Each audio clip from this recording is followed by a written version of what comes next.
Demə keçir günün ayın 60 yaş nədir hələ? Ağ saçlardan danışmayın 60 yaş nədir hələ? Demə keçir günün ayın 60 yaş nədir hələ? Ağ saçlardan danışmayın 60 yaş nədir hələ? Dolun gözlər axı ne üçün bu dünyanı ölçün biçin? Dolun gözlər axı ne üçün bu dünyanı ölçün biçin? Ay insanlar sizin için 60 yaş nedir hele? Ay insanlar sizin için 60 yaş nedir hele? 60 yaş nedir hele? 60 yaş nedir hele? 60 yaş nedir hele? 60 yaş nedir hele? Ay insanlar sizin için 60 yaş nedir hele? 60 yaş nedir hele?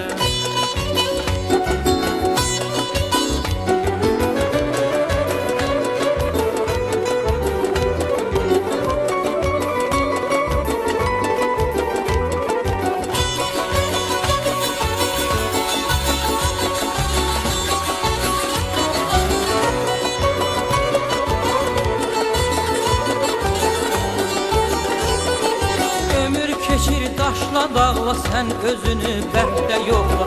Bir dəfəlik yadda saxla 60 yaş nədir hələ? Ömür keçir daşla dağla sen özünü bərkdə yoxla.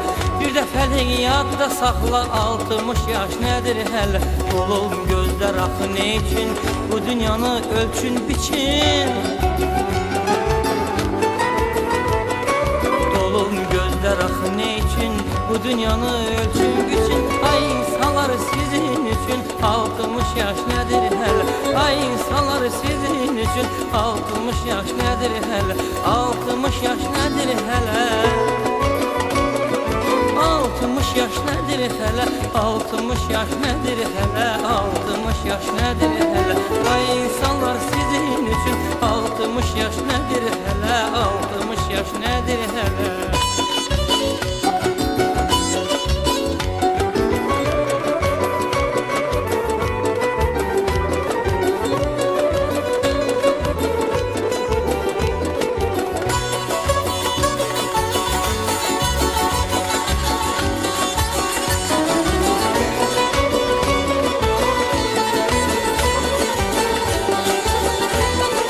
Qohum qardaş sağda solda hələ gücün qalır qolda. Qocalığa gedən yolda 60 yaş nədir hələ? Qohum qardaş sağda solda hələ gücün qalır qolda. Qocalığa gedən yolda 60 yaş nədir hələ? Dolub gözlər axı ne üçün bu dünyanı ölçün biçin?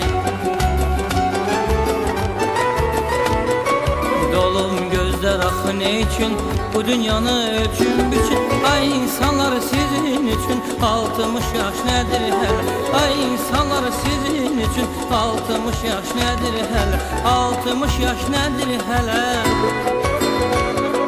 60 yaş nedir hele? 60 yaş nedir hele? 60 yaş nedir hele? Ay insanlar